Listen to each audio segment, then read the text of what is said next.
2014 was filled with many important, fun, and entertaining events for the city of Suffolk. This special Suffolk Headlines Year in Review segment will take a look back at some of these events.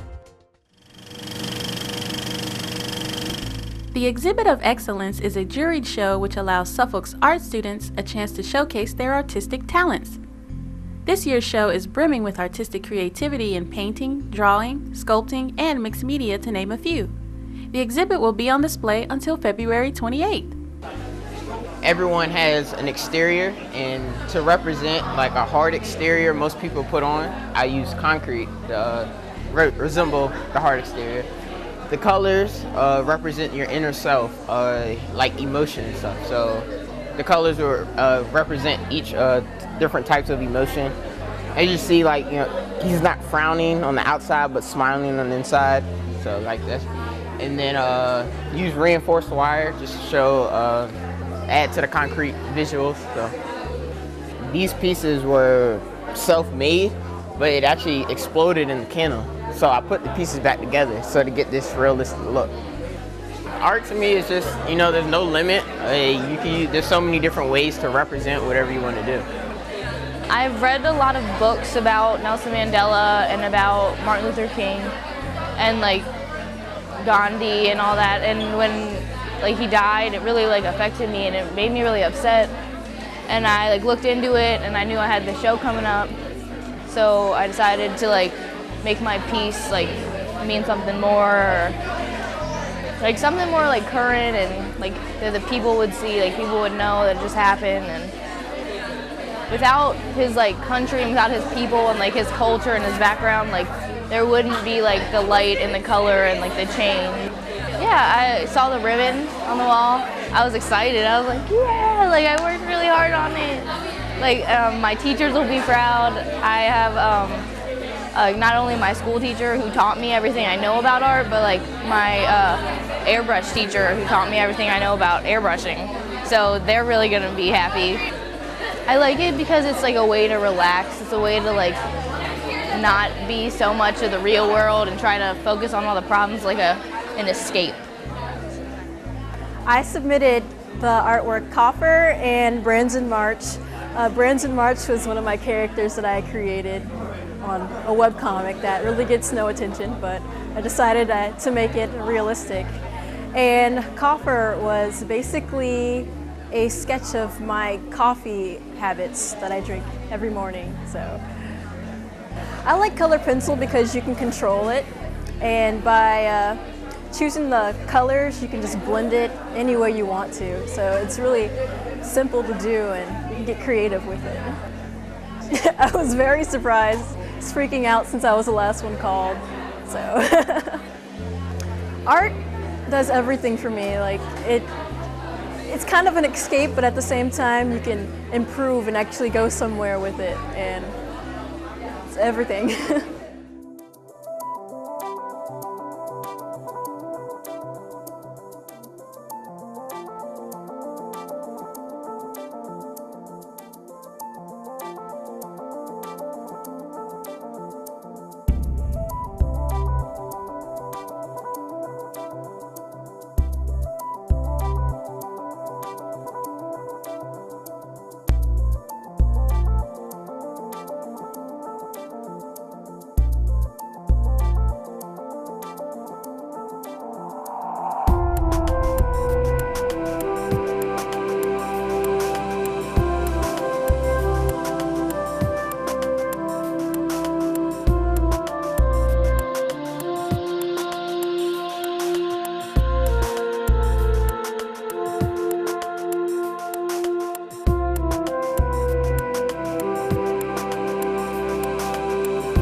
is a library program providing children the opportunity to read to therapy dogs from the Suffolk Humane Society. All who came out thoroughly enjoyed the event, including our four-legged friends. It was very fun. Them playing, asking what kind of hats they're wearing. She felt soft. Her name was Molly, and she's super cute. I love it like 100%, and because you get to learn more. I read Go Dog Go to Molly and Sandy. It was about all kinds of dogs, like blue dogs, green dogs, yellow dogs, and red dogs. And I almost made Sandy go to sleep. I like to read, so I'm trying to learn how to read chapter books. Reading to the dogs because it's really fun too, and it makes the dogs calm. I like the cuddly ones because I can cuddle them and make them pillows. We partnered with the North Suffolk Public Library to start the BARKS program, and the BARKS program stands for Books and Reading for Kids in Suffolk, and the purpose is for kids to have a place to read to a non-judgmental dog. Dogs can't correct, dogs can't get angry at you, dogs don't judge you, so it really encourages the kids to read out loud, helps with reading skills, and also boosts their self-confidence. Our program only accepts certified therapy dogs, so that means the dogs have had to have passed a test to be able to do this kind of work. It basically means that they are okay around other dogs, they're okay around other people, they're pretty dependable, they're not going to start barking or running around. And I think for help, as far as helping the dogs, it's socialization. One of the things the Humane Society really works to promote is the bond between their people and between people and their dogs. So you don't need to have a dog and just leave them at home all the time. You can actually do different activities with them. The children just love the dogs. The fact that they get to come out and pet the dog is, that's super awesome for them. But as far as reading, it really helps. It helps them read out loud. It helps boost their confidence. In a lot of places where the BARKS program is implemented, like in schools, they'll actually see children coming to school instead of absences. Kids are getting, dressed up to come and talk with the dogs. It just really promotes a healthy view of how dogs fit into our lives. We are thrilled. The first program, we were booked. We had 8 dogs here, and we had, I believe it was either 13 or 15 kids come. We had drop-ins come, so we're super excited. Every dog was read to multiple times.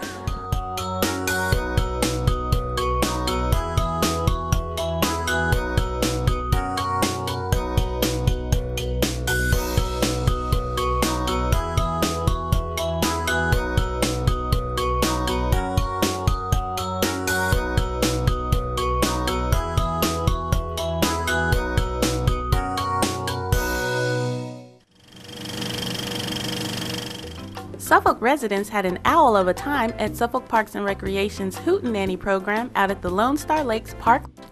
A feathery friend came out to visit from the Virginia Aquarium, and attendees learned all kinds of interesting owl facts. So this is Pavo, P-A-V-O. Now he's actually partially blind. He was injured around 2002. And he's actually completely blind in his right eye, inoperable cataract. So when he turns, you might see a little bit of his silver shine. He's 1.5 pounds. As you saw when I touched the back of his head and when we got him out of the kennel crate, he's very fluffy, which is how we got his nickname, Fluffy. They're all feathers. All he is 1.5 pounds. Now these talons that he's sitting on and is basically covering up, they have about 100 psi grip pressure. That's 100 pounds per square inch of grip pressure. So when he goes in to catch his prey, those talons are just going to go in. Just gripping alone, not the actual impact, but just gripping alone is 100 pounds per square inch. That's the reason I'm wearing a leather glove. Today's actually a hootenanny. I brought one of our owls, our barred owl named Pavo, from the Virginia Aquarium for everyone to meet. One of their highlights, how they're silent hunters, how they hunt, and what they eat, especially for barred owls, a very unique diet and a very interesting, unique call of a barred owl. At the aquarium, we do 2 Meet the Keeper programs a week, and we do daily aviary feeding programs, as well as interactive programs every now and then. We're actually taking Pavo out again tomorrow. Oh, they absolutely love him. They love him, especially Pavo, and you're going to meet him. He's absolutely fluffy, adorable, everybody's favorite. Oh, absolutely. It's fun to see what we have around us and to, to understand more about all the nature that we have. And as was said, we have so much undeveloped land that, this is just exciting to start to recognize a lot of the things around us. First of all, he's awesome. He's got a great personality, but just being able to see him up close, because we don't really get to do that, and learning so much about him, and it's really an intriguing process. But what I really like too is seeing all the young people here today, because this is obviously something that young people are getting to experience and kind of increases their knowledge. So, but it's a great program and something I'd encourage anybody to do. Oh, well, I think the value is learning what is around us, being more aware of our environment and how to take care of it and how to enjoy it and how to be a part of it. I've been curious about them this year with the snowy owl migration down here. The best part of it was just having the kids doing their Q&A and experiencing them having a good time. That's been real good, real entertaining, and a nice event. I learned that owls, not all owls are nocturnal, and that the same species can have different colored feathers. They sleep with their eyes closed, not open. I thought it was cool. I liked it. I've never seen an owl in person before or anything.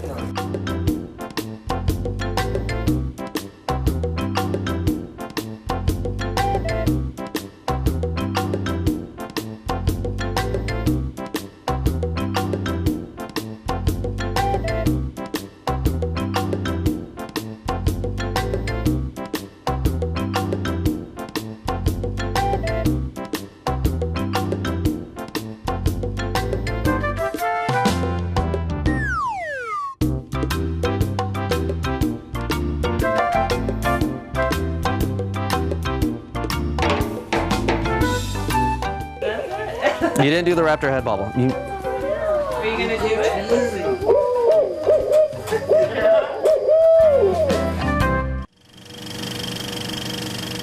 The City of Suffolk Fire Chief Cedric Scott arrived to Fire Station 4 to a nice surprise. Eagle Scout Matt Chamberlain crafted a picnic table to provide a place for firefighters to enjoy meals outdoors during their shifts. This is my Eagle Scout project. It's one of the requirements for Eagle Scout. There are like 5 other ones. You have to get 21 merit badges. I'm working on my last merit badge. You have to be a part of the troop for 6 months. You have to have a leadership position in the troop for 6 months. And you have to get a Scoutmaster Conference and Board of Review.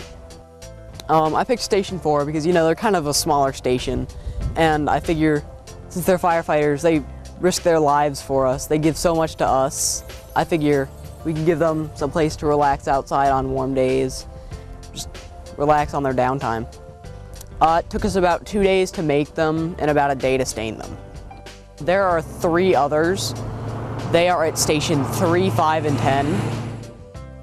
It's a tremendous honor that Matt would think of us and realize that we do. We do need this. This is going to be a great addition to our quality of life, I think. Ability to sit outside and enjoy a meal, and planning on putting it under the tree over there to enjoy. So just really appreciate Matt thinking of us. I think it's put together very, very nicely. I asked Matt about the workmanship that went into it, and he's talked about that and talked to me about how he actually constructed it and put it together. And it's put together very well. It's stained, and it'll be around for a very, very long time. It's a great honor to be thought of this way, and tell you what, we'll never forget Matt and never stop thanking him for this great gift.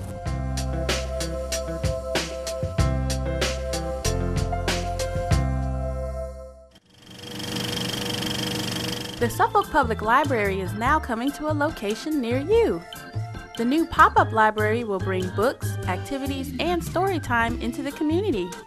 Their first event held at Bennett's Creek Park during the Extravaganza was a huge success. Just wait, and they may be popping up close to your home next. We were really looking for a way to take what we do inside of our libraries and take it out into the community, because Suffolk is so big, so there are lots of people who live a pretty long distance from our actual libraries. So we were looking for a way to take up library card signups, how to check out books to people, how to do programming outside of our doors. So we came up with the idea of the pop-up library.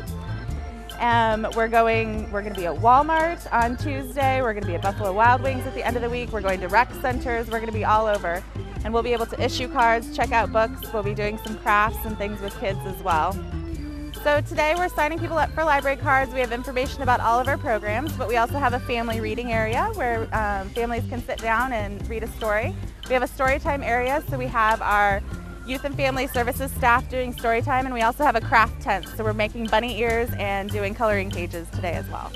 The turnout's been great. We've met lots of people in Suffolk who may have already come into our libraries but haven't been in a long time. We've issued a lot of new cards, and we've also met people from Chesapeake and Newport News who come into Suffolk for special events that may not live here, so we've gotten to tell them about the library as well.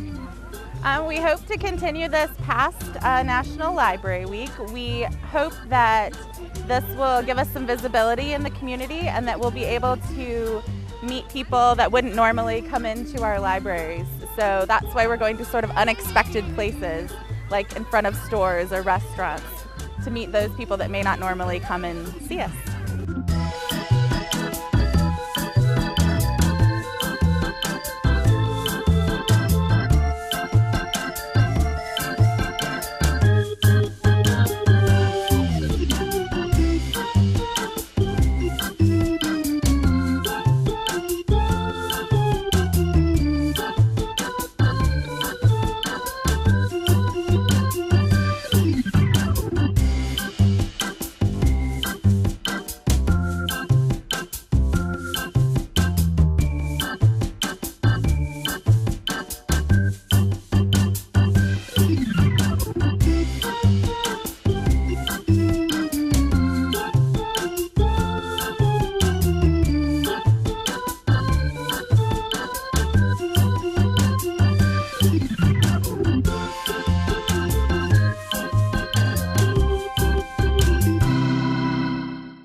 Great weather, great friends, and riding for a cause were the core ingredients to this year's Tour de Cure event. People cheered on over 900 participants as they rode to raise money for the American Diabetes Association. We have, with the Norfolk Southern team, we have about 100 riders that come out every year. In fact, I think we have a little bit over 100 riders. So it's a great event to do as a company, as a team. There's a lot of camaraderie. We just have a lot of fun out there, and it's very enjoyable. And we're riding for a good cause. My father had diabetes. I think probably everybody that's riding knows someone that has diabetes. So it's such a great reason to ride. Yeah, we have a great time by doing it. It's just a lot of fun, and we support each other. And you know, when you get about on mile 25 or mile 63, depending on how far you're going, having someone saying, "Hey, we can do it. I'm behind you. Let me ride with you for a while," and you know, you get through it. And at the end of the day, you've accomplished a lot, and you can celebrate. I usually try to go out 3 or 4 times and ride somewhere 17 to 20 miles, and just get what we call seat time.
Patrons came from as far as Canada to get a glimpse of rare migratory birds temporarily residing at the Great Dismal Swamp National Wildlife Refuge during the annual birding festival. There were fun activities, bus tours, workshops, and bird sightings of every variety. It was real interesting to talk with the more experienced bird watchers and learn the different bird calls and seeing the different birds, and it was pretty interesting. It was nice. I really enjoyed it. Oh, it's absolutely important. We lived here. We lived in the Virginia area for over 15 years and never realized that this festival ever existed. So it's really important for us to gain the exposure to the environment in which we live, and just the beautiful environment in which we live, and all of the different parts of wildlife that we under normal circumstances would not be exposed to. It's fun. It's enjoyable. It's educational. Nature is beautiful. To me, it's just looking at stuff that you see every day, but you don't really pay attention to, and just to open your eyes up and just, see the beauty of it.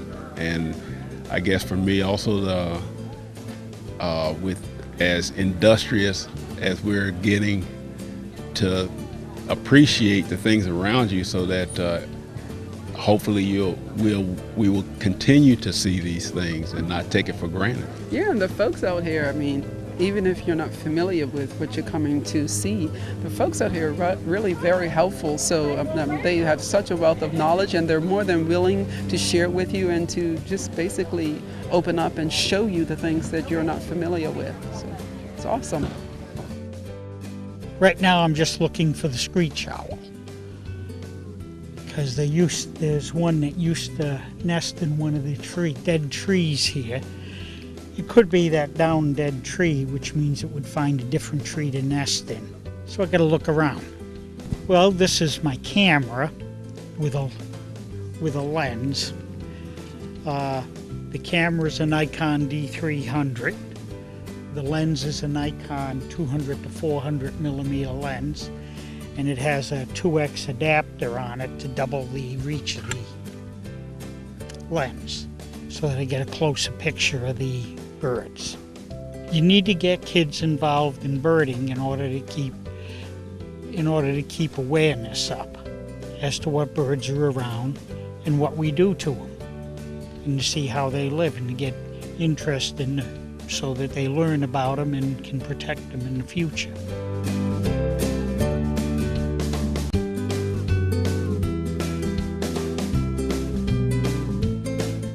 It's actually extremely interesting. Birding was never something I knew a lot about, but being here, you meet people from all over. I met a couple in Canada, which is quite interesting. They told me that they traveled to Costa Rica and Australia.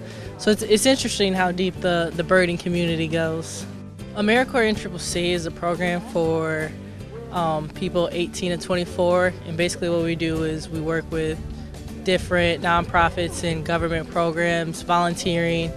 We specialize in disaster relief. I have absolutely loved working with the Great Dismal Swamp. We also worked with the Blackwater Refuge in Cambridge, Maryland, which was an amazing experience, doing prescribed fires and learning about the red-cockaded woodpecker and the longleaf pine, and how they are affected by the things that us as humans do, and why they're so important, and how the ecosystem works, and how the red-cockaded woodpecker relies on the longleaf pine, and why it's so important for that tree to continue to flourish so this bird can continue to flourish. And so all these people can come and take pictures of it. It's just it's a beautiful thing, and I'm really glad to be a part of it and just be able to spread the word about the longleaf pine and all its wonders.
Taking time out to honor the men and women who serve our country, as well as their families, is something many love to do. The City of Suffolk Parks and Recreation did just that by holding its first Military Appreciation Day. There was a military band, food, and many activities for the kids. We're at Bennett's Creek Park, and it's a beautiful day, and it's Military Appreciation Day out here. It's just a great feeling to be out here. We've got the great Tradoc Band. Everybody should get out here and hear them. If you've never heard them, it's a treat. We've got the USO. We've got Schwann's Food giving out military dependents their food. So this is just a really special day. And as Suffolk, the military presence in Suffolk is growing so much, and we just appreciate these families. Oh, it's extremely important. Like I said, the children out here today are having a great time. These children, you know, many times their moms and dads are deployed. They don't have them with them all the time. So for us to do this is just a way of saying thank you, and we should say that each and every day. We have a book reading by Donna Perky of Miss You to Pieces, and a bunch of other activities, food and fun for the family, to show our appreciation for not only the men and women who serve this country, but their families who stay at home. Everyone is seeming to love all the activities we have. Bounce House is always a huge hit. We also have the Suffolk Fire and Rescue out here with their trucks, always fun for the little kids. This is our first annual event for Military Family Appreciation Day, and we are looking to make this even bigger and better than it is today, bringing out more organizations, showing those who are new to the Suffolk area all that Suffolk has to offer. I played on the playground. I slide down, and I went across the bridge. Happy Military Day!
The Suffolk Humane Society sponsored yet another successful Mudstrut and Dog Festival. Dogs and dog lovers came from around Hampton Roads to enjoy dog contests, demonstrations, and to speak with vendors about providing the best care for their lovable canines. We're at the Mudstrut in Suffolk, Virginia at the YMCA campus on Kenyon Road, and boy, they have let the dogs out today. It's a great time to be in Suffolk, and it's a great time to have paws for friends. This is our Wessie, Miss Grace, and that's our picture on the thing there. We love our Wessies. We just saw the dog race, and the costume contest is going on right now, and I hope that they get lots of adoptions out of this and get lots of awareness for taking care of pets, and I think the Humane Society does a wonderful job with this, and I hope they raise lots of money. Yeah, the dogs are having fun. All the dogs are friendly. You know, they're out here meeting each other, playing around, drinking water, playing with the games, and having a little fun. So I think it's good because, you know, you have so many things where people just don't allow pets, and I think it's a good opportunity for people with pet lovers to get out and expose their pets to to open areas and be educated on the things the health needs of their pets, and so I think it's a great thing. You know, it's sponsored by the Suffolk Humane Society, and I think it's a great thing because it helps people. It helps educate the owners of dogs, and you know, explore opportunities of being an owner, a pet owner. So.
Unique cars in every style and shape line Main Street at this year's Shake, Rattle, and Roll Spring Car Show.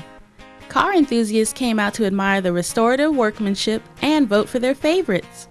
It's a 1970 Chevy Nova. I've had it for about 15 years. Redid it about 6-7 years ago and put it the way it is now. Repainted it to this color. Originally it was black. Oh, love it. It's fun to do. Keeps you out of trouble. It's great. This is the second or third time I've been into it, and I like it. It's turned out real well. What's the big thing sticking out of the on top of the engine? It's a blower. It's a 671 blower. It's actually off a diesel engine. Nothing really. Just have fun. Do some networking, stuff like that. We're at a really cool car show. There's a lot of cool antique cars. My grandfather brought his Chevrolet I think he said it was a Montana, and it's like a really cool brown color. I love seeing old cars. They're really fun to look at. I like seeing the interior and everything. We've just been working on the car, cleaning it up, had a few incidents with birds, had to clean that up.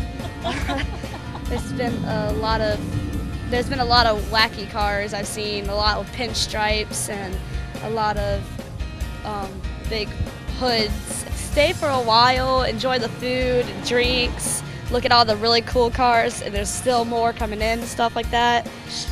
When I got here, there was only like a few up there and down back. Now there's all these cars that I'm getting to see, and just enjoy the cars because they're really cool.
Suffolk Fire and Rescue and the Suffolk Police Department held their flag football game to raise money for Suffolk Relay for Life. The event showcased the players' athleticism, camaraderie, and eagerness to support a great cause. First half we did pretty well. We got a lot of talent out here. It's all for charity. It's good and fun. We're losing 6-7 right now, so we don't have much of a kicker, but we're doing good. We're having fun, raising a lot of money for the city for a good cause, Relay for Life. This is our third year. We've been doing it. I've done it all 3 years. I've been in Suffolk Fire and Rescue for 3 years.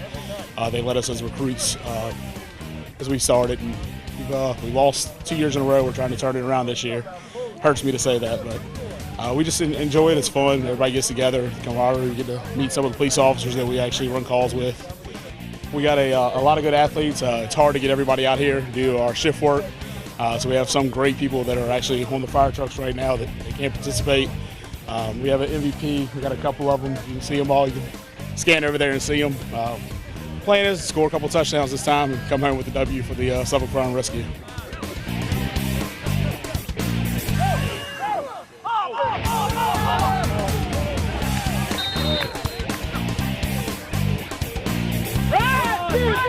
Let's go, Red!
It feels wonderful. I mean, this was tougher than the other two, I think. I mean, they really played us tough, and we had to fight hard for it, and it came down to the last play, just a missed field goal. So every one of them feels good, but this one feels a lot better, I do believe. Well, we did have a play. We went to a lot of practices, like 2 days a week of practices, and we had plans. What we found out is you get out here in this heat and everything, and people get tired pretty quick.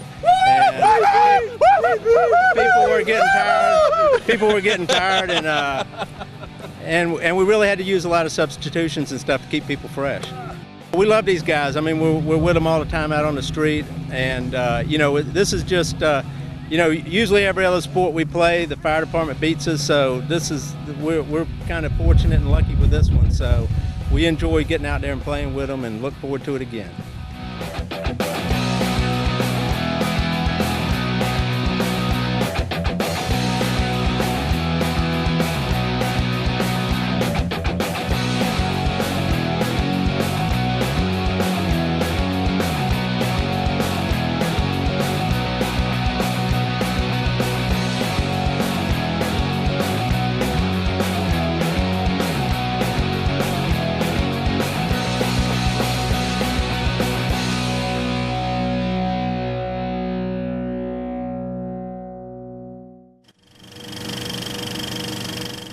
This year's theme for Suffolk's Relay for Life was Picture a Cure. Hundreds came out to support the cause through monetary donations, walking, and volunteering. While the event provides a time to reflect on loved ones lost, it also gives an opportunity to celebrate those who have survived. This is something where you see our community come together each and every year, and it just proves that Suffolk is at its best when we are all together. And this cause is the only cause I can think of that every single human being wants the same possible outcome. We want to beat this disease. We want to make sure that we understand what we can do to help ourselves to stay healthy. I think Suffolk's really working very hard on that partnership for health. Thank you for being here, and I look forward to being a part of this very, very special evening. Back in the 1970s, only 1 out of 2 who were diagnosed with cancer had a chance to survive. Today it's almost 7 out of 10. And I think about when I lost my mother 31 years ago and what she meant to me during my lifetime. She died at 49. And we all have lost someone to cancer. And what inspires me, and I know inspires you, is their memory and the fact that each and every year we're finding ways to cure cancer, and the research from the monies and the dollars that are raised at events like this make the difference. It is evident that this community is passionate about fighting cancer, is driven to help neighbors and friends, and determined to be part of finding a cure. Suffolk is doing something to fight back against this disease. Each and every one of us has been touched by cancer in some way and wants to do something about it. We thank you for your commitment to this cause and all you have done to make this event a wonderful success.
Many came out bright and early to show their support by participating in the Suffolk Relay for Life golf tournament. Fun was had by all involved, and knowing it was for a great cause was a bonus. It's such a beautiful day, and it's good to see all of you out of here trying to celebrate what we're doing with Relay for Life. All of our sponsors, certainly the city staff, and everybody who made this event happen. Today is really about the fight, and I know if we all believe we can find a cure one day as it relates to this dreaded disease. So once again, thank you for being here, making this a wonderful event.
The sky was filled with parachutes and veterans for the annual Jumping for a Purpose event. Founded by Wounded Wear in conjunction with Skydive Suffolk, soldiers who served our country had the opportunity to go skydiving. Let's just say the morale was very high. So Jumping for a Purpose, we've been doing it for 4 years, so this is the 5th one. We did 2 in 1 year once. It is an amazing event designed to empower and motivate our wounded warriors to live greatly and overcome their injuries, or our families of the fallen to overcome that loss. It's all about living greatly and getting back out there. And then it's also an opportunity to bring the community together, to meet these heroes, these people who fought for our freedom, and for them to be inspired and understand that this is what built our nation. For a lot of us as wounded warriors or families of the fallen, there's a period of time where you tend to lose yourself. You know, here you went from a warrior or a soldier, sailor, airman, Marine on the battlefield, and suddenly in an instant your life changes forever. You're faced with these catastrophic injuries that now you're looking at years to recover. Your life as you knew it is now changed, and you have to think about, where am I going to go from here? Am I ever going to be able to do this again? And that's even more compounded by the individuals who have lost limbs, who really devastating injuries. It's no different from our families of the fallen. Suddenly there they are living their lives and they lose a husband, a father, a son, a daughter, and they're like, where do I go from here? This event brings them all together, and it makes them step onto that plane and get out and do something totally extreme. And for most people, even me, every time I jump, there's a little level of fear. You would be crazy if you didn't have that. And you get on that ramp and you look out in the great unknown, into the great blue, and you step off. And that's where you start living greatly, and that's where life begins again. It's where you understand, I'm still alive. I can still get out there. I can have fun. I can recognize the sacrifice that both I've made and my family has made, but I can get out there and live great, overcome. Skydive Suffolk's been phenomenal. We've been working with them for 4 years. Every time it's been a great event. They bend over backwards to support us, working with the city, all the permitting, getting the right group of guys in here that have the experience level to jump our wounded warriors and the families, because we need safety above everything else. And these guys are true professionals. I'm honored to work with them. If somebody's looking for a place to come skydive, this is it. Came out today to watch this fine festivities and support the wounded warriors. Like I say, without those guys, we wouldn't have freedom. And we just, great that they sacrifice what they have in their life for us. To me, it's just about everything. I mean, I lost a brother in Vietnam, so it touches home to me. And these people are so wounded. I mean, us that get up every morning without any aches and pains and see what some of these people have been through and what they have sacrificed, it's just amazing to me. I was actually talking to the owner of Skydive Suffolk last week at work, and I asked him that. And I said, why would you want to jump out of a perfectly good airplane? He said, because the door is open. Well, I came from Spanaway, Washington, up near Seattle, and then, it's this jump that Wounded Warrior puts on, the jumping for a purpose. It's empowering, it's invigorating. It keeps me from being stagnant. Well, I was EOD, explosive ordnance disposal, wounded in Iraq in 2007. This is an amazing thing. This helps people overcome fear, and it shows you what you can really do, and you can inspire people being a stumpy girl jumping out of a plane. Oh no, I'm wicked excited. I can't wait. Last night when I went down, I was giggling the entire way down. I'm so excited. I would say first off, they got to get it out. They have to deal with their injuries, be it mental, physical, or emotional. But after that, you need to get out there. Don't just sit at home. Don't just lock yourself away. Live. You gave, and you've got a second chance from that. Live.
The Virginia Regional Festival of Flight flew into Suffolk, bringing in planes and exhibits from all over the country. There were activities for adults and children, including a car show and flight simulators.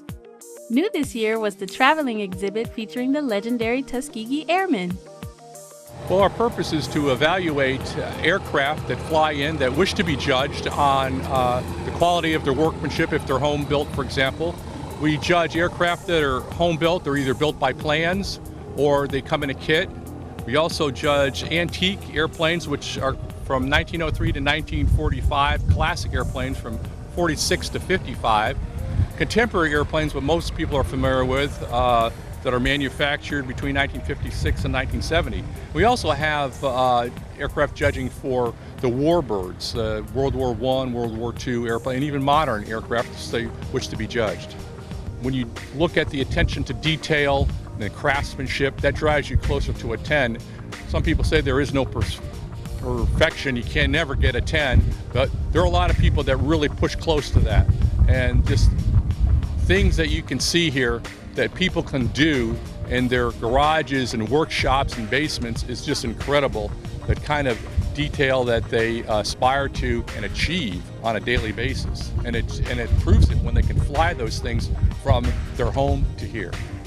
When you look at the past of aviation, it kind of gives you an indication of where you're headed. It gives you a context and a perspective for the age of flight and where we came from, and what we would consider very primitive and rudimentary thing, but it was the thing for the day. It was almost like astronauts when we were growing up. It's something new. So it's just a great venue for people to come together, all different walks of life, young and old alike, and people just have a great interest in aviation and the technology that drives it.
Oh, this is great. We're at the Festival of Flight in Suffolk, Virginia. We've got our rare P-51C model Mustang along with our Rise Above traveling exhibit. And this is a great time to try to get out and expose the public to the history of the Tuskegee Airmen and try to inspire a new generation. Today's been kind of light. On Saturday, the air show is tomorrow when I will be flying and demonstrating the aircraft behind us, the P-51C model Mustang. But it's been very receptive from a crowd that likes what we have, and they're enjoying the good weather. There are lots of other vendors here, other aircraft here, and we're just happy to be a part of the show.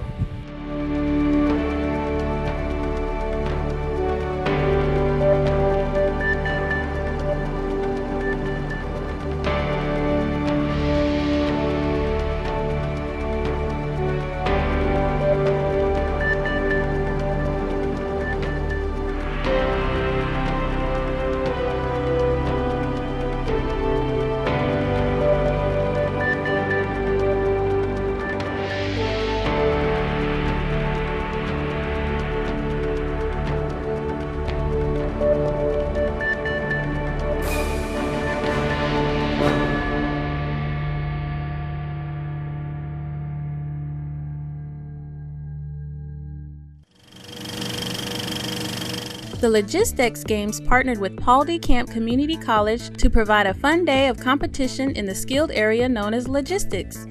It was an opportunity to raise scholarship money for the college's foundation and also serve the purpose of bringing awareness to the importance of logistics within the community. This is great. This is a great concept to bring to the city of Suffolk, and it's amazing how when you began to think out of the box and do things differently, great things happen. So all of you are working for great organizations that will allow you to think differently, work hard, and think out of the box. Transportation is roughly 50% of the cost of the goods. And anything we can do as a community to increase the efficiency of transportation and logistics is to a benefit of the entire area. What kind of warehouse warriors Virginia has? Who's got the best warehouse warriors? Hey, that's what I'm talking about. That's what I'm talking about.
Friday, September 5th, the public was able to view the Remembrance Rescue Project at Constance Wharf Park and Marina, located behind the Hilton Garden Inn, from 10 a.m. to 3 p.m. The Remembrance Rescue Project is a not-for-profit organization created by firefighters to restore, preserve, and share the Fire Department of New York's Rescue 4 and Rescue 5 fire trucks that were severely damaged in the terrorist attacks on September 11, 2001. The Newport News Fire Department has been hosting the project during the months of August and September. The project strives to keep the memories alive of those lost on September 11th and all firefighters killed in the line of duty every year. The Rescue Remembrance Project, it was started by a couple of retired firefighters from New York.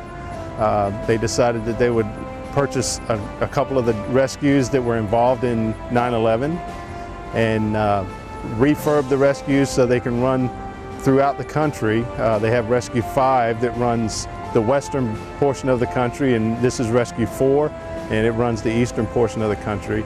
And it's basically to bring awareness to about 9/11 to kids that were young at the time and don't really remember it, and even to kids that weren't even born, just to explain a little bit about 9/11 to them, what it means to the country, and also bring remembrance for those that were here and did know what was going on, because that's, you know, that is a major part of our history and it cannot be forgotten no matter what.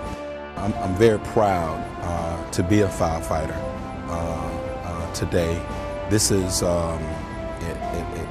it means a great deal to me personally and to our organization and to our city to be able to have this truck come here, be displayed, to allow us to just reflect and think about the tremendous loss, the losses that occurred that day.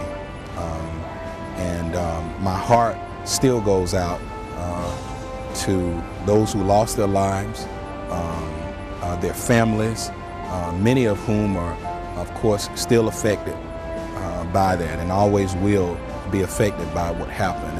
And just to have an opportunity to just touch this truck, to stand here and think about the tremendous sacrifices that were made that day, it's just very humbling, and it just simply makes me very proud to be a member of the fire service. I'm happy that it's here to allow for not only our firefighters, some of whom may never make it to New York, to go down where the World Trade Center once stood, may not ever make that journey. But today it allows our firefighters the opportunity to come and see the truck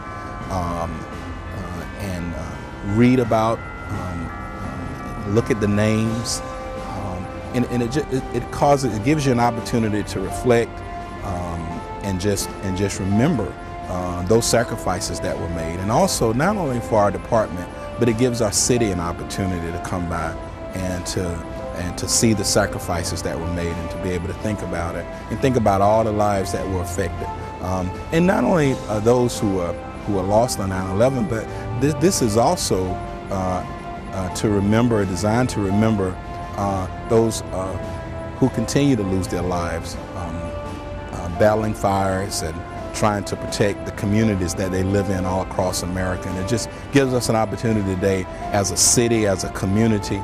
And you know, Suffolk is a great community, and it just gives us an opportunity to come together today and just pause for a moment to remember.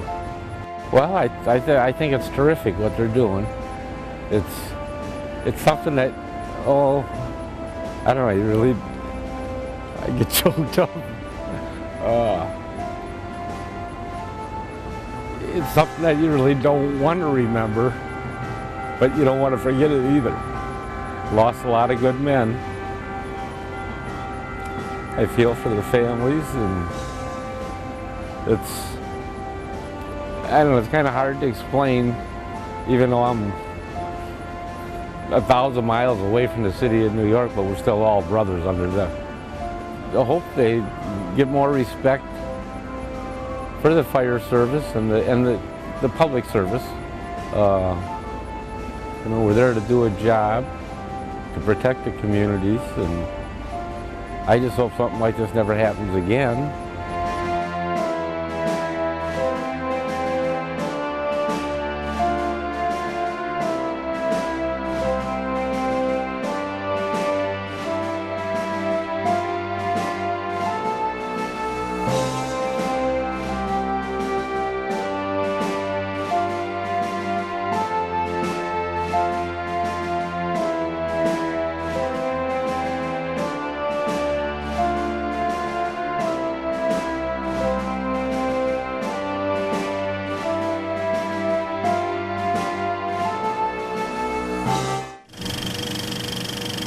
On Saturday, September 6th, the City of Suffolk held a dedication ceremony for a marker to recognize the historic significance of the Huntersville Rosenwald School.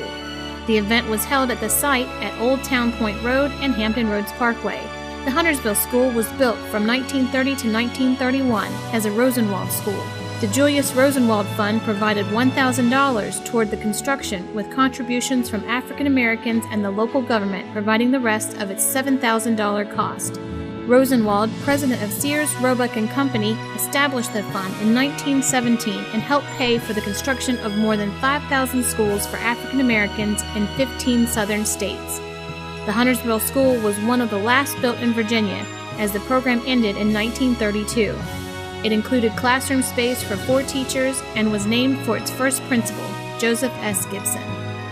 Today it brings joy to my heart to reminisce about the olden days, because it's such a great change now. And I ask the Lord to let me accept what is going on now, because at times my mind drifts back to those, I call it the good old days, that we came along where it was peace, joy, and happiness. I hope this will encourage those that don't want to go to school, don't want to learn, don't want to read the Bible. They will now see how far their older parents came from and what came out of Huntersville. Out of Huntersville, we had doctors, we had lawyers, and ministers out of Huntersville, and undertakers came out of Huntersville. And the most of the older people that had the younger children, they couldn't read nor write. But they instilled in their children to go to school. They made them go to school. And they made them go to church. You had to go to church. If you didn't go to church, you couldn't go out and play. I went here from grades 1 through grade 7. And so I started in 1951 and finished in June 1958. It was a community school, and we had students from Huntersville and Belleville, and I think we had some students from Pughesville also at that school. And you had buses to bring kids in from those locations, Belleville, and some from Huntersville. Great in the first grade, second grade, Mrs. Hardy. Great in the third and fourth grade, Mrs. Shepard. Great in the fifth grade, Mrs. Diggs. And Mrs. Parkoff said something to me or to all the students. You never could say, I don't know, and you never could put your hands on your face like you were dumbfounded. So I carried that with me, and I finished as an educator 40 years in the school system myself. And I carried those two things with me.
The 2014 Taste of Suffolk Downtown Street Festival was held on Saturday, September 13th. The event opened at 11 a.m. and closed an hour early at 4 p.m. due to the weather, but that didn't keep thousands of people from coming out to enjoy delicious food from some of Suffolk's best restaurants. Guests were able to listen to live music, visit vendors in the children's area, and watch entertainers on 3 stages as well. There were also various food-related contests held throughout the day. The event site stretched down Main Street starting on Finney Avenue and turned on West Washington Street to Saratoga Street. There was plenty of free parking surrounding the event site. It's a great opportunity for the city to show off some of the eateries and restaurants in the area. We're very excited to have a lot of children's area, along with bounce houses, games, arts and crafts, and the Suffolk Firehouse as well for children to participate in. Turnout so far this year is pretty good. We're looking like it's picking up pretty steadily. Generally every year we expect about 6,000 to 8,000 people, and we're hoping to reach that again this year. We have 2 stages. We have a children's stage complete with entertainment for the day, and we also have 3 bands on our main stage, including Slightly Under Par, the Wesley Spangler Band, and then also the Hotcakes. It's an awesome experience, awesome marketing opportunity. So far it's great, the weather's great. We were concerned about the weather, but so far it's been a great turnout. You know, some of our favorite dishes like smothered pork chops, we do fried fish, whitings, rice pudding, bread pudding, which is one of our top sellers, desserts. We're located 200 East Washington Street, Suffolk, Virginia, 23434. Pretty much all of them. I'm serious. But the dessert is definitely rice pudding.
The 4th annual Suffolk on the Move Peanut Fest 5K Run, 5K Walk, and 1 Mile Walk was held on Saturday, October 4th. Presented by Suffolk Partnership for a Healthy Community and Suffolk Parks and Recreation, this free event began and ended at the Constance Wharf Park and Marina. There were prize drawings for participants following completion of the events. The Suffolk on the Move initiative was created to provide a accessible event, free in this case, for people of all levels of ability and all levels of readiness. So it's really for everybody. The youngest person we've had to actually run the event was 2, and he's back today, his birthday, he's 3, and he's running it again with his mom. And the oldest is in his 90s, and he's done the event several times with us. So we have a wide range of people. This is just one of many ways that we hope to engage the community so that we improve the health, all health, physical, mental, emotional, social, for all citizens. Their engagement is what makes it real. If you're not a part of this event, then you should be a part of this event. if you want to be a part of this event, look for the advertisements that we'll have out for next year, because we'd like to see 1,000 folk down here doing what they need to do early in the morning, whether they want to do it or not, and that is get out and run, get out and get involved. And that's what the partnership is all about, getting people involved in a healthy lifestyle. So if you really want to get healthy, look out and look into the Suffolk Partnership for a Healthy Community.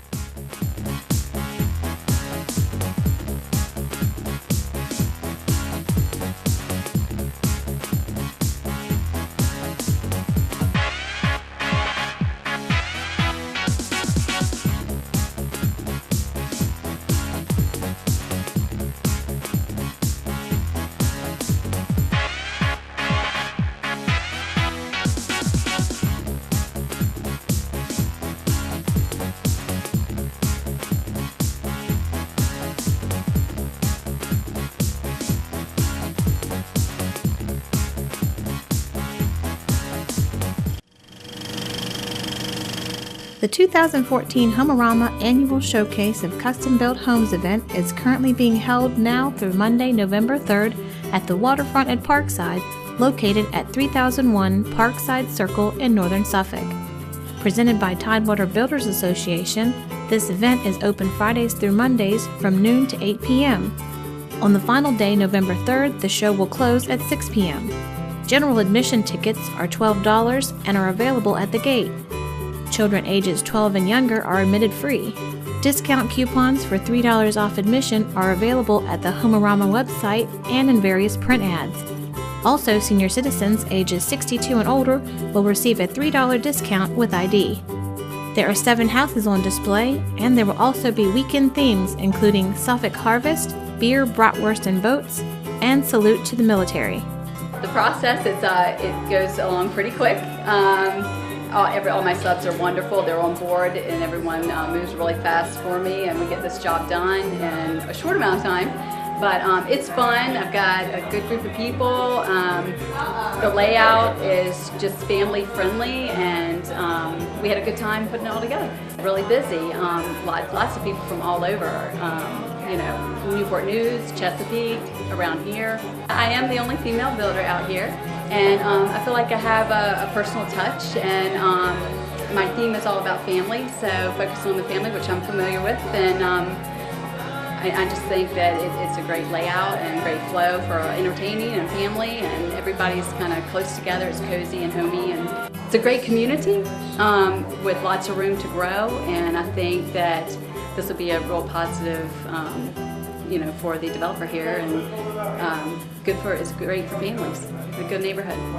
For more information on the event, visit their website at www.homerama.tv.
The first annual Mystery Authors Festival was held on Saturday, November 8th at the Suffolk Center for Cultural Arts. This free event hosted multiple mystery authors who signed their books and also participated in a moderated panel discussion with guests. There were workshops, light refreshments, musical entertainment, and door prizes, as well as readings throughout the day. We're at the Suffolk Center for Cultural Arts today, and we're at the Suffolk Mystery Authors Festival. It's the first annual, and we're hoping that this is going to become an annual thing. We've got 11 authors and 2 special guests, an editor and an agent. And so far it's been a pretty great day. Very steady crowd and very exciting. Authors that we have today are Ellery Adams, Molly Cox-Bryan, Mary Burton, Erica Chase, Vicki Delaney. We have Annie Knox, Joyce and Jim Levine, Linda O. Johnston, Amanda Lee, Maggie Sefton, and Lindy Walker. So we have a very nice cross-section of authors. We set up the day so that everybody could kind of come and go as they liked, and we have several pieces and parts to the day. We have signings in the ballroom from 11 to 4, and we've got as I mentioned, the 11 authors selling books, and we've also got 5 workshops, items like anatomy of a mystery and how to sell your book to an agent. And then we've also got author readings in one of the art galleries on the 2nd floor. And then from 4 to 6, we've also got a moderated author panel, and that will be all 11 authors on stage answering questions not only from the moderator, but also from the audience as well. So it's been a very great day so far. They are, I guess, strictly speaking, humorous mysteries. They're, my main character is a reporter because that's what I did for 10 years before I had kids. And she is the crime reporter at the paper in Richmond, and she kind of gets herself into trouble digging around in stories that either, you know, that other people don't want her looking into, or that she finds something, like in this one, it's something that doesn't make sense to her about the police investigation, so she kind of digs a little deeper. And, but they're a lot of fun. I have a good time with them. I get to stay home with my children and do something I love, and coming to stuff like this and getting to meet readers is my favorite thing, far and away, about this job. Cozy mystery is, they say the genre is best typified by the works of Agatha Christie. So not a lot of blood and gore, not a lot of language, you know, kind of a high PG-13 rating is, I guess, what we give them. But yeah, she's kind of the gold standard of the genre. The Agatha Awards are named after her because she was the kind of the mother of the cozy mystery genre.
On Sunday, November 9th, Suffolk Public Schools hosted the dedication ceremony of the new Pioneer Elementary School. Pioneer opened to students on September 2nd and is designed to serve 650 students in pre-K through grade 5. Many school and city dignitaries were in attendance to this event. Located in the Holy Neck Borough, Pioneer replaced Southwestern Elementary School. On behalf of the Suffolk City Council and on behalf of the entire city, I'd like to welcome, first of all, our school board members and Dr. Dobransky, Dr. Whitney, and all of the school administration, all of the employees, all of our teachers, all of our students, families, and friends. This is a very special occasion, not just for the Holy Neck Borough, but it is a long time coming, and let's give yourselves a hand for that.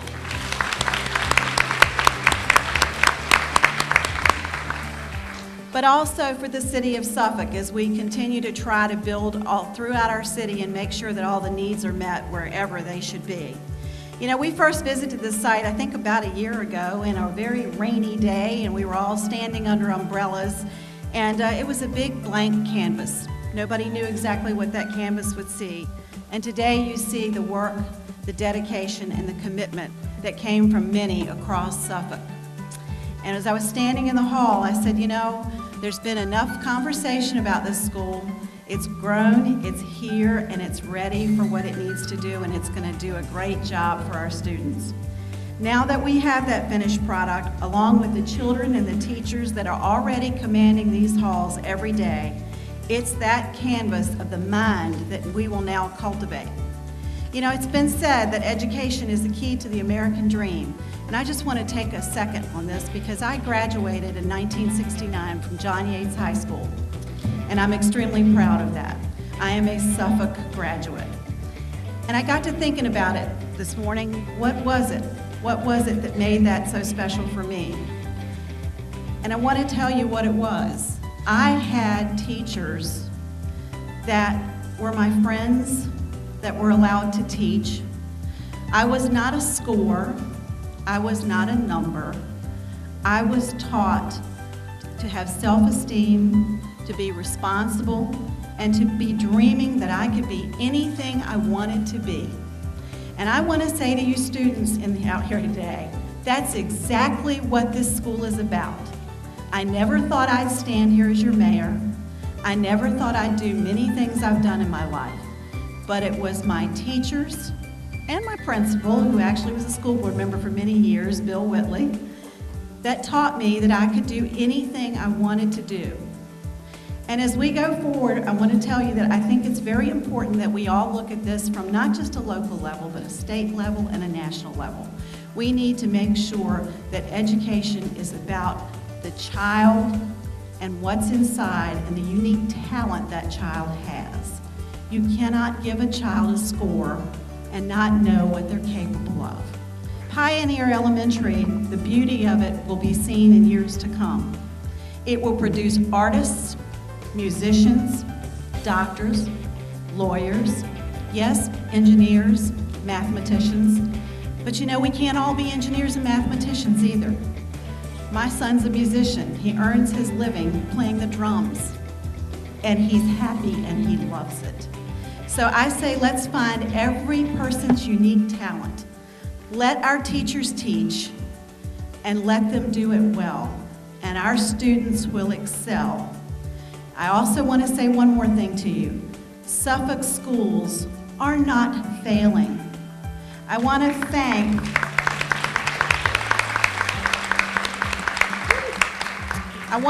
our school board member, Judith Brooks Buck, who just did a piece on television. If you haven't seen it, you need to see it.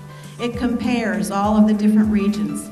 Folks, everybody's struggling with these scores and all these changes. And if you look through this country, the Common Core, if you read about it on the internet and learn about it, it's a change in education. It may not be necessarily the right thing, and 20 years from now, we may see something totally different. But I know one thing.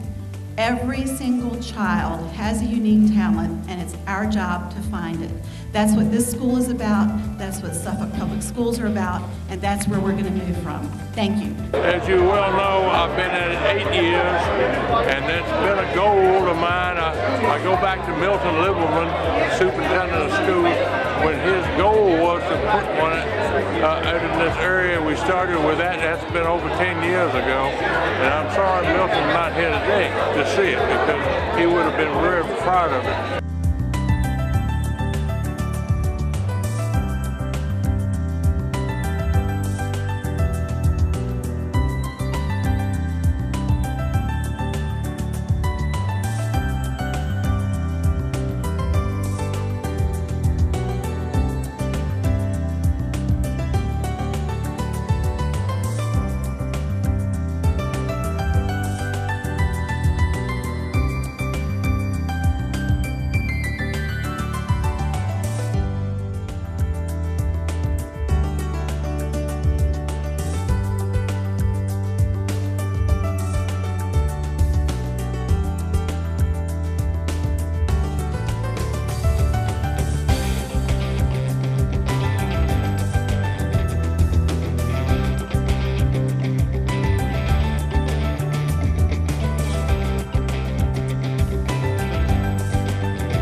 City of Suffolk held a grand opening and ribbon-cutting ceremony for the new City Hall on Friday, November 21st. The 110,000 square foot facility has brought multiple municipal offices under one roof in a one-stop shop layout to combine city services into one location. Public utilities, public works, economic development, human resources, information technology, and the city assessor's office were brought over from other sites into the new building. The completion of the overall complex in 2015 will include the opening of the E911 call center and demolition of the old Suffolk Municipal Building to make way for additional parking. Today is truly a special day for us as we officially cut the ribbon for our new City Hall. It has taken us over 60 years to reach this critical milestone in Suffolk's history. Unanimously, on May 4, 2011, the Suffolk City Council authorized the construction of the E911 municipal building, now called City Hall. This project was not led by blind vision, but a bold commitment to a series of things. Number one, replacing an antiquated and obsolete E911 communication system that could not meet the existing and emerging technological needs and coverage necessary for our police and fire personnel. Number two, providing a safe environment for our citizens and business partners to conduct business transaction in a centralized and efficient manner. And lastly, ensuring that our employees can perform their duties in a building where there is no imminent fear of a wall collapsing or the floor failing. City Council, thank you for investing in your employees as well as in the heart of our historic downtown by making City Hall a reality. Thank you again. This new building is, for many of us, an emotional moment. It was a hard decision, but it really wasn't, because as the manager just alluded to, we were 60 years. We had nothing left for that building to give us. And so this was something we needed to do for our city, for our citizens, and yes, very much for the people that work in here each and every day. It's the culmination of years of planning, countless man-hours of work by a multitude of individuals, way too many to even begin to name, and the dedication to get everything right.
The 2014 holiday season officially began in Suffolk on Friday, November 21st with the city's grand illumination ceremony at Market Park in downtown Suffolk.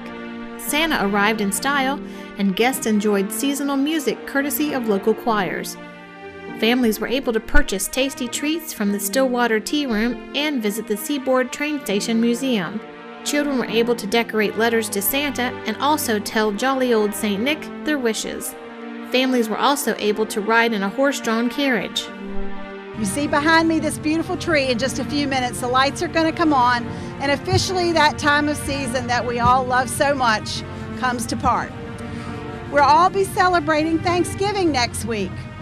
At that time of year, certainly we come to think of all the things that we have to be thankful for. And Suffolk has so many blessings. And among those blessings are each and every one of you here tonight and all the beautiful children that are here and all of those at home as well. This time of year is about love and caring and community. So as we do begin this season, let's all remember to think of those that are a little less fortunate, and remember that everybody wants that smile on Christmas morning, and that truly is something we can all make happen. In closing, I just want to say, there's no place like home for the holidays, and there's no place that I would rather call home than the city of Suffolk. So let's begin this holiday. Merry Christmas to everyone in advance, and happy Thanksgiving. Everyone stay safe. Have a great holiday. 10, 9, 8, 7,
The talented art students in Suffolk Public Schools helped many downtown businesses deck their halls just in time for the holidays.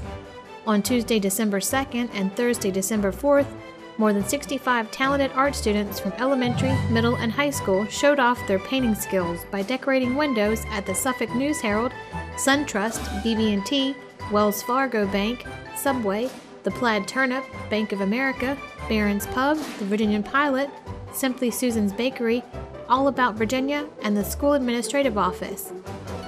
This is the 14th year that the City of Suffolk and Suffolk Public Schools have partnered to bring a festive touch to downtown businesses. With the theme Musical Down Main Street, the artwork will help make the season bright for downtown employees and shoppers. The elementary students were treated to a luncheon at the Workforce Development Center on Tuesday, and middle and high school students enjoyed lunch at Subway on Thursday. Participating schools included Creekside Elementary, MacBin Junior Elementary, Hillpoint Elementary, Oakland Elementary, Driver Elementary, Kilby Shores Elementary, Kings Fork Middle, Kings Fork High, and Ensign River High.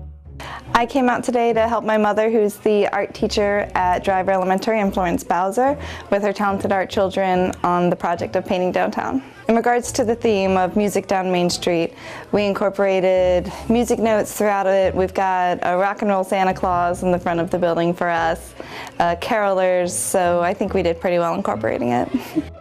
I graduated Suffolk Public Schools 2006, second class of Kings Fork High. I went Suffolk Public Schools all the way 1st through 12th grade. I really hope that the kids get a lot out of this experience. I think it's very important. I was in talented art.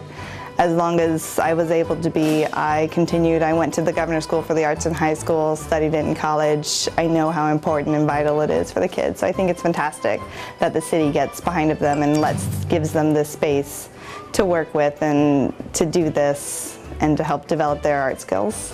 The businesses being interested in letting the kids come out and decorate them for the holidays, I think is fantastic. It's really great that just citizens, they don't have to be prodded or begged. I mean, they volunteer for this and that they're willing to support that and give the kids this chance and let them show their work for all of the city to see and appreciate. Well, this is my first year at Driver. I've previously served at Creekside and Hill Point the last 3 years and been involved there. So I really wanted my kids to come this year. So I was like first or second one to respond when they sent out the email asking for people to come. And I chose my 5th graders to come, and I had each of them do a drawing of something that they wanted. We were given Barron's Pub, and there was just enough windows that everybody could have their own, and they each got to make their own little thing. And then we kind of tied it together with candles and lights that ran throughout all 6 windows. Well, I was kind of surprised that some of the businesses are open to this, because I know it's a little bit of an inconvenience probably to have 6 or 7 active children in there with paint and water, but the kids do really well, step up to the challenge, and we thank the businesses so much for supporting the schools. And I think it's a nice way for people to come downtown to draw parents and other people from the schools to Main Street. I've been teaching 18 years, and my daughter was a product of public schools here in Suffolk. Graduated in 2006 from Kings Fork High School, and then went to Christopher Newport University and graduated in 2010.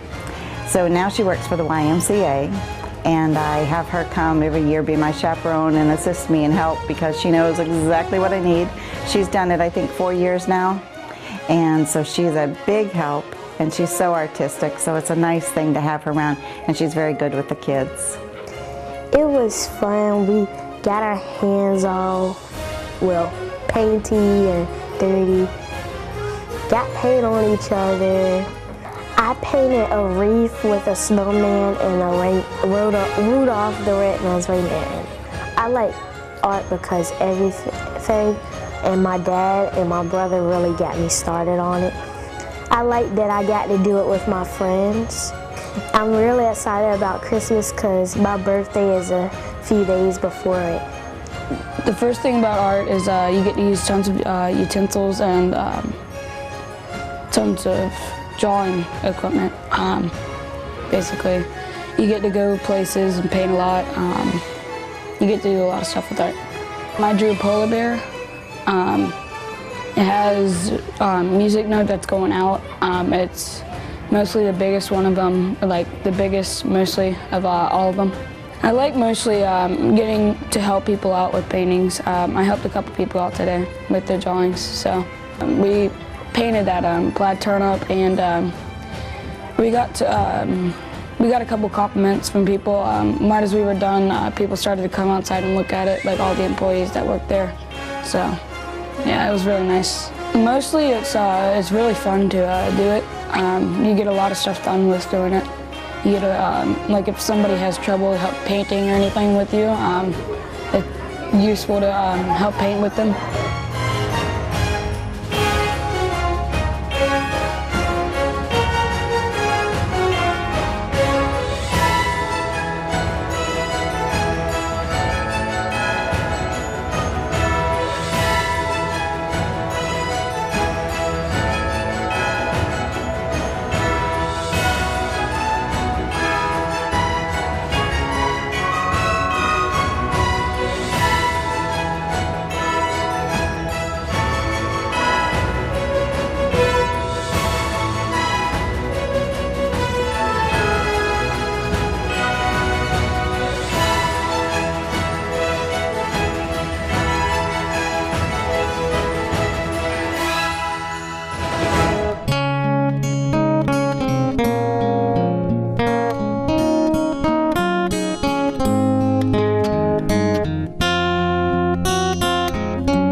The Suffolk Police Department held a Stuff the Police Car event on Saturday, December 6th to benefit Toys for Tots. The Suffolk Police Department provided a police vehicle along with volunteer officers and command staff at both Suffolk Walmart locations on College Drive and North Main Street. The goal was to collect as many new unwrapped toys as possible, which will be turned over to Toys for Tots. Suffolk Police wanted to make this event a special one for local children by providing toys to make this holiday season one to remember. Well, Santa's helping the Suffolk Police stuff these cars, trying to give kids toys that Santa can't make till the time crunchies in. Toys for Tots helps fill the gap where Santa can't. And bottom line is they collect toys to help me get around the world and give everybody a good Christmas.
Thanks for watching this special segment of Suffolk Headlines.